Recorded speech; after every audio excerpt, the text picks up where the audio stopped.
Previously on Alan Wake, Alice has been kidnapped. Alan, please help me. Alice? You'll do exactly what I say if you ever want to see your wife again. I can't tell anyone except my agent Barry. Damn it, Barry, they'll kill her! You're my best friend, and I'm worried that you're not right in the head. The ransom is a manuscript I supposedly wrote that's coming true before my eyes. It happened just the way it was on that page. So dark. I have found only a few scattered pages. I want the entire manuscript. The deadline is in 2 days. I found Mr. Wake's pages. Good girl.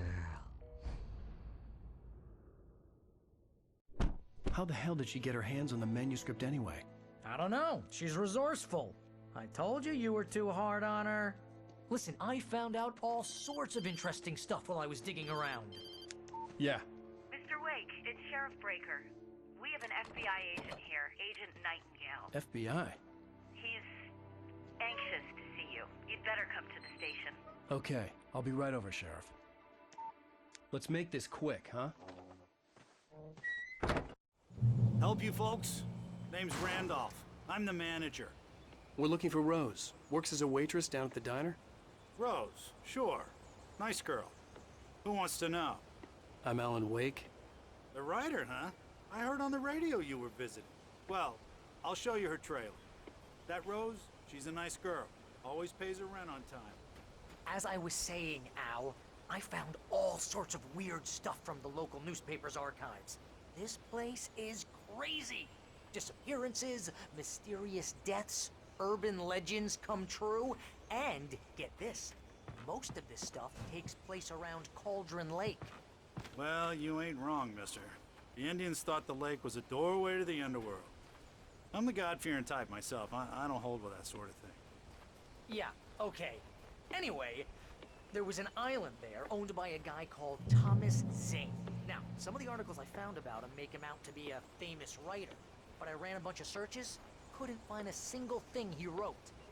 Zane was heavily into diving, so much so that the place came to be called Diver's Isle. But the volcano under the lake erupted in 1970, and Zane went down with the island.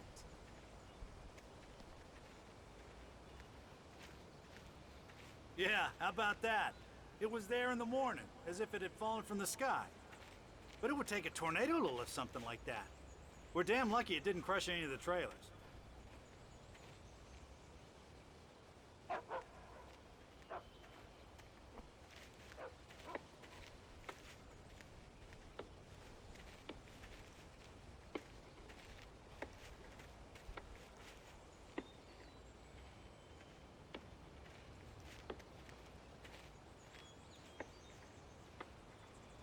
It gets better. A local girl, Barbara Jagger, drowned in Cauldron Lake just a week earlier. They were lovers. Sure, Jagger's a local spook story.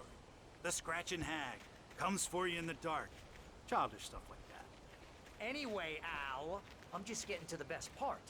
All of the articles about this stuff were written by Cynthia Weaver. I asked around, and she's that crazy bag lady you met. What, the lamp lady? She can be a little loopy, but she's not homeless or anything. Yeah, anyway, she knew both Jagger and Zane before they both died, and she had some kind of a breakdown.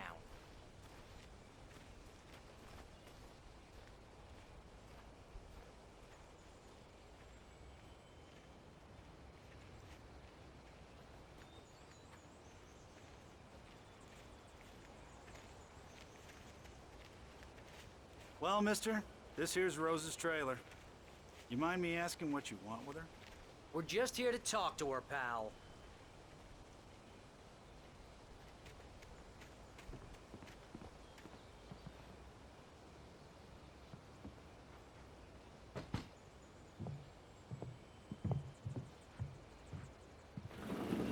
Welcome to... Oh dear, Mr. Wake. I'm so glad you're here. Rose, you have my manuscript? Oh. Oh yes. Yes. Please, come in. Hey, this is really good.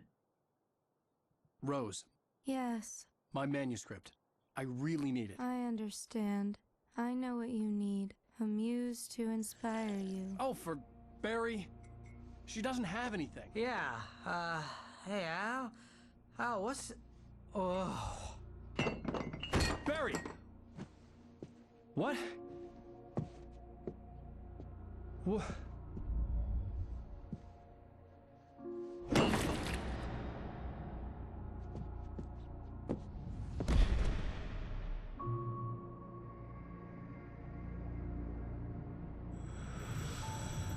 It's coming for you, hiding in my barber's skin. I'm too weak to stop it. You must turn the lights on. I promised I'd come visit you and your lovely wife. You must finish what you started. I insist. You must turn the lights on. Turn the light on. Back to work, boy.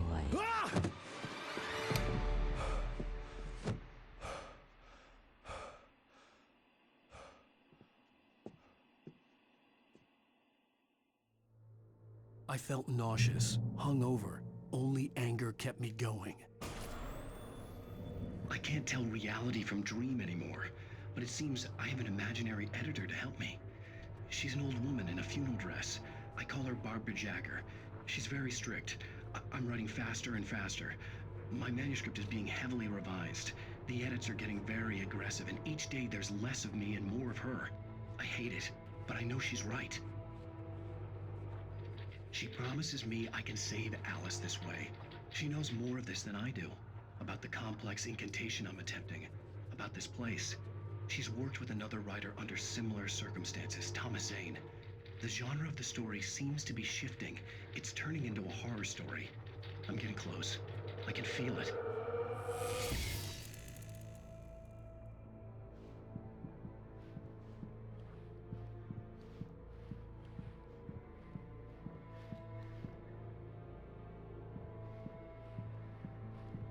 Rose took a day from me. I had less than 12 hours left to meet the kidnapper. All I could do was get Barry into the car, work something out once I got on the road. Barry was out of it. He was way too heavy to carry. You're right. I deserve more money.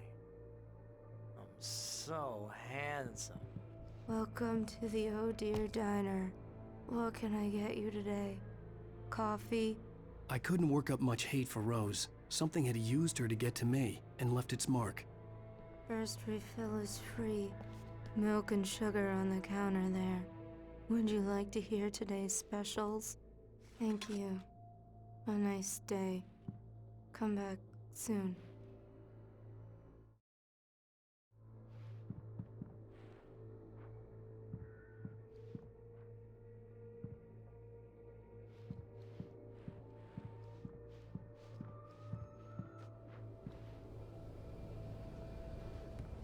My gun and flashlight were gone.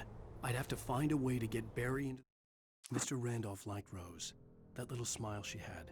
How she was still sweet when life had tried so hard to make her bitter. It wasn't any of his business what she did in her trailer.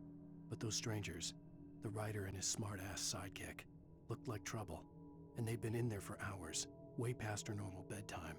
He reached for the phone and called the sheriff's station.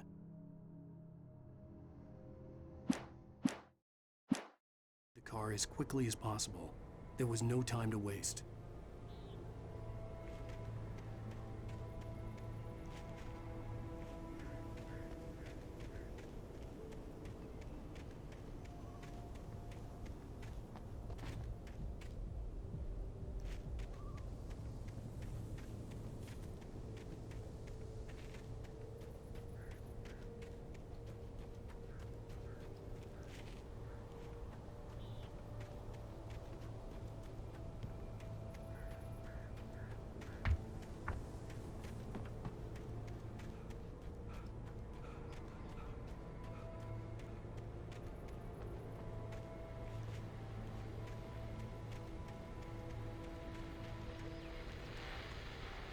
I just stepped outside to catch a breath of fresh air. Let me tell you, the weather's getting heavy.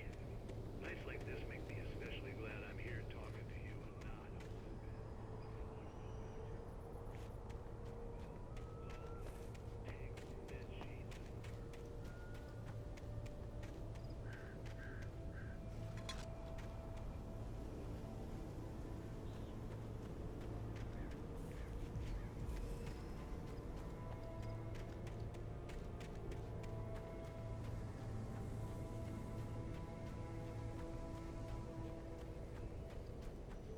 you're gonna get it now. God knows what you've done to that poor girl. This is Agent Nightingale, FBI! Get him up, Hemingway! You're under arrest! You move a muscle, I'll unload right in your goddamn face! Stay right where you are, Spillane!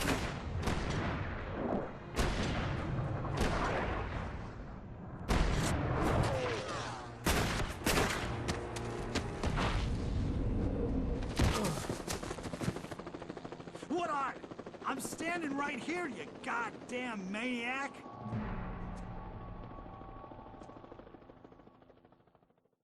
I hated to leave Barry behind, but there was no way I'd miss my appointment with the kidnapper. Give it up, Mr. Wake. Come on.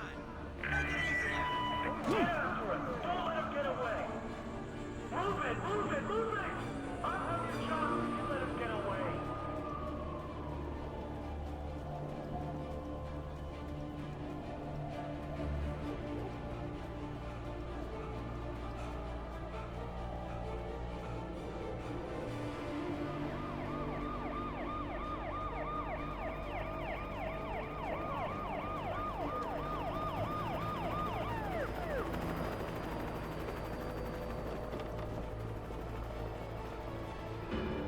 Stop running!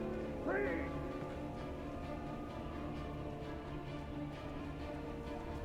Okay, men. Keep your eyes peeled. He's gonna try to make it through here. Oh, damn.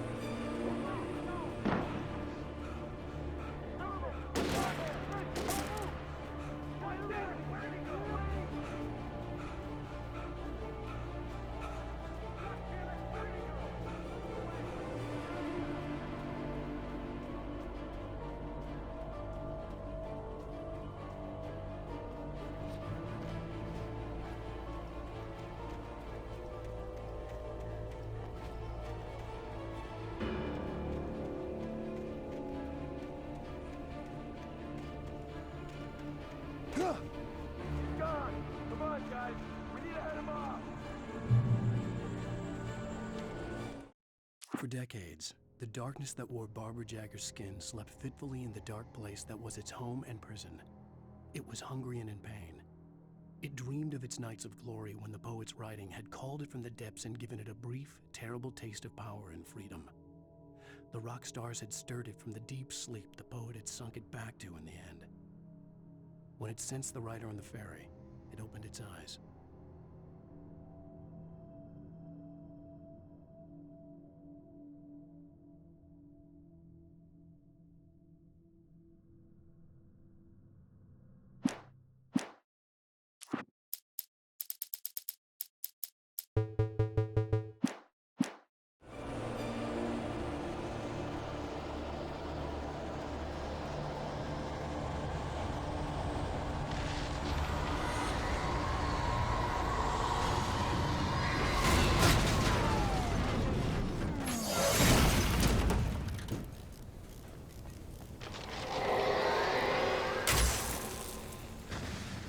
Come in, Agent Nightingale. This is Sheriff Breaker.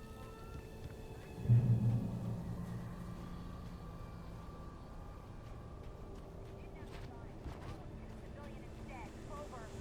Sheriff, Wake's running. I'm giving chase. I don't have time for this. Well, make the time. You can't just go shooting at people in my town. Over.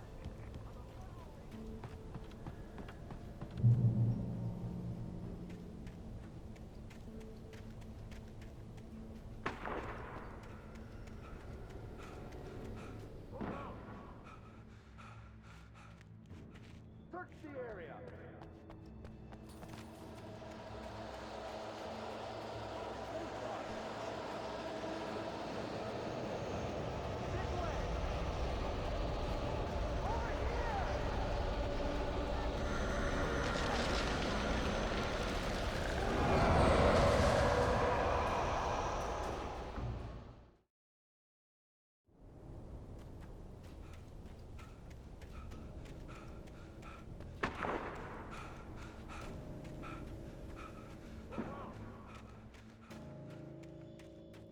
Search the area.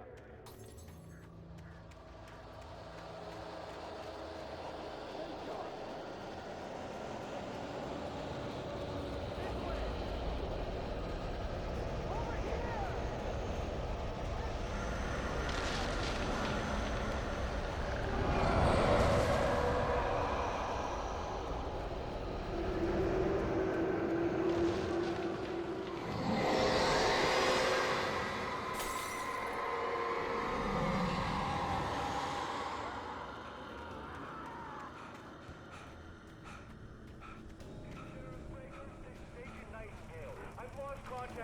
This horror was everywhere I went, circling me.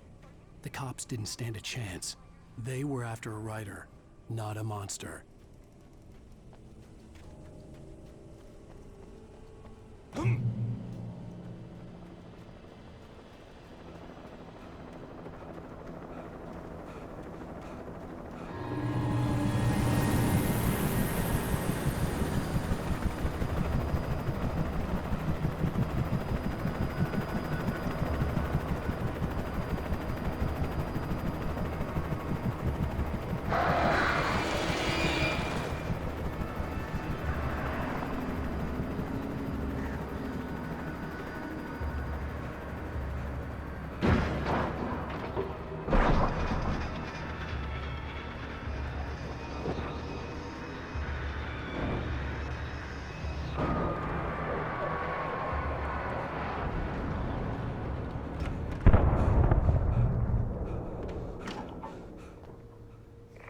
This is James. Mulligan, Thornton, come in. Over.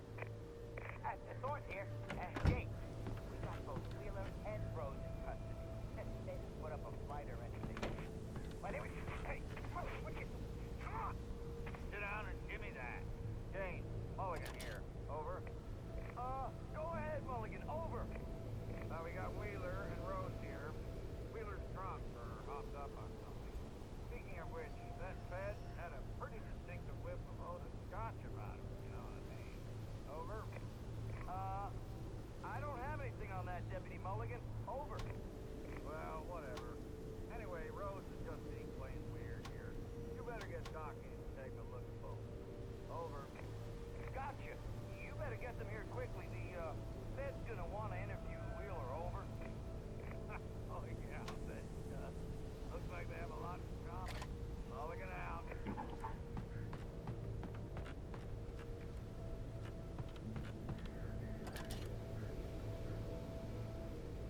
I could see the lights of the radio station in the distance.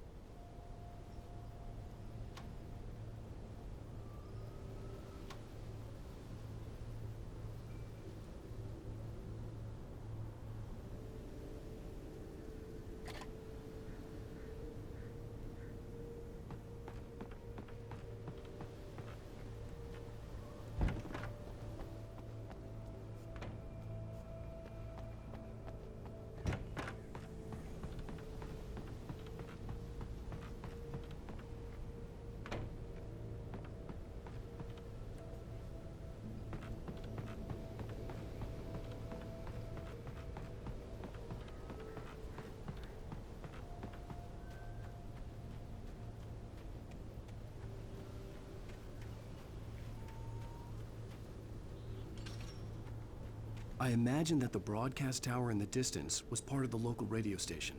Maine seemed like a decent guy. Perhaps he could give me directions to the coal mine.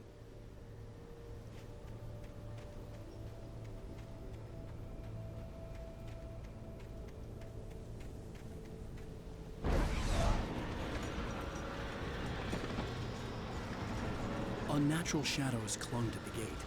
The darkness that was after me was trying to stop me. I wouldn't get through without a light.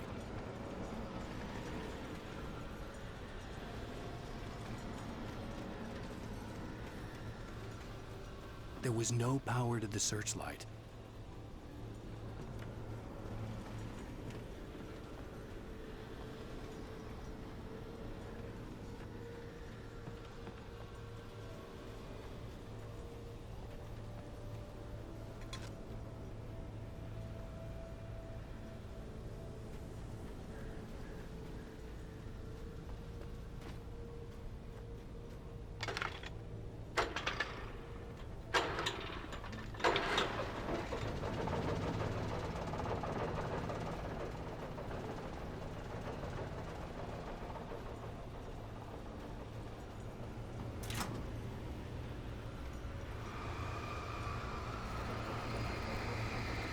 The old generator conked out. I'd have to see if I could fix it and try again.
It took me a moment to recognize the flashbang grenades.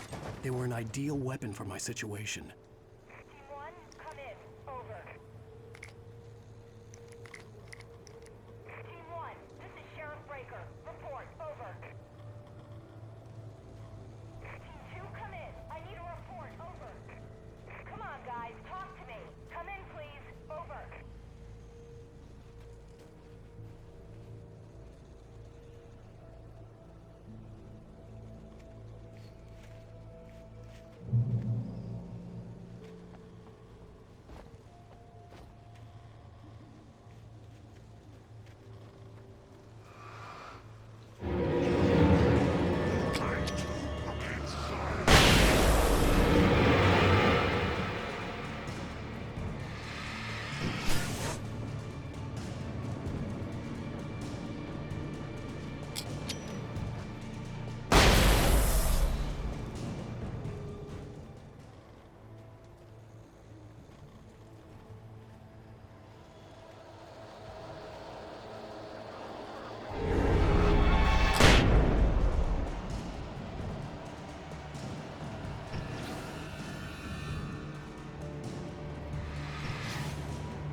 And here's another call.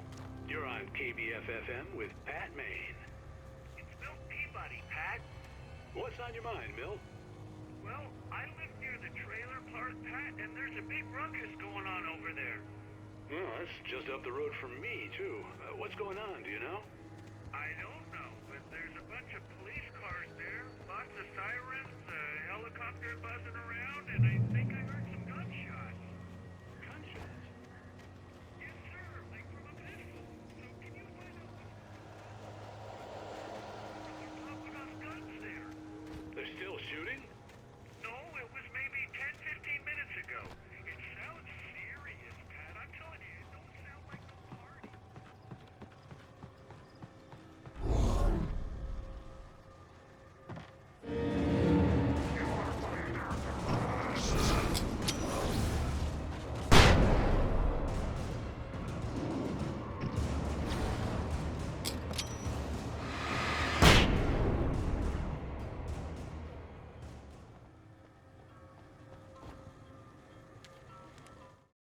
Touched by the dark presence, Rose was lost in a dreamland where everything was drawn in black and gray crayons.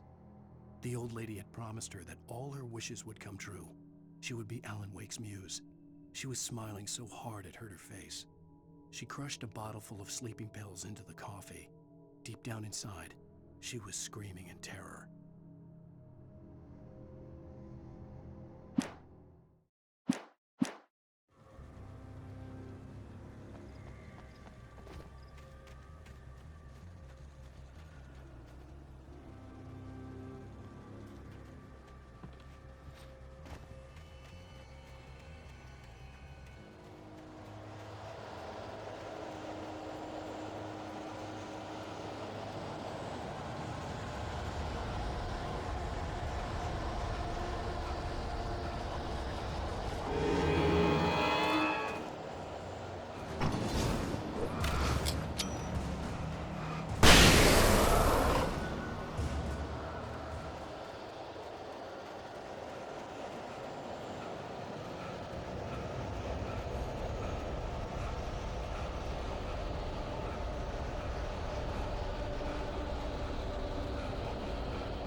hope Maine could lend me a car to get to the coal mine. Why, hello, Lorna. What do you have for us? Well, I just don't see why the cops bother with the trailer park. What do you mean? It's a trailer park. Of course you would have trouble with a place like that.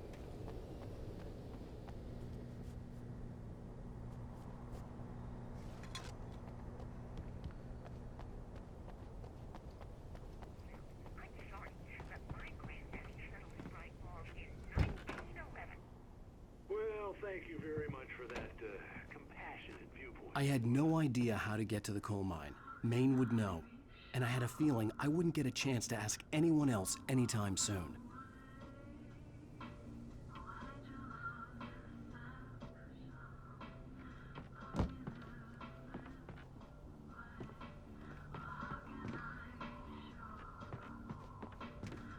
Oh, here's a little surprise. The famous writer Alan Wake just walked in. Folks, I'm gonna see if I can talk him into an interview. Come on in, Mr. Wake. Oh, I'm so glad you could find the time to do this, Mr. Wake. Nowhere to run now, Dan Brown. You back away from me. Don't hurt it. Whoa, whoa, whoa. Everyone calm down. Put the gun down. We're all friends here, right? Cool your jets, Nightingale. We got him. Judas Priest! What the hell's the matter with you? There's a civilian in there.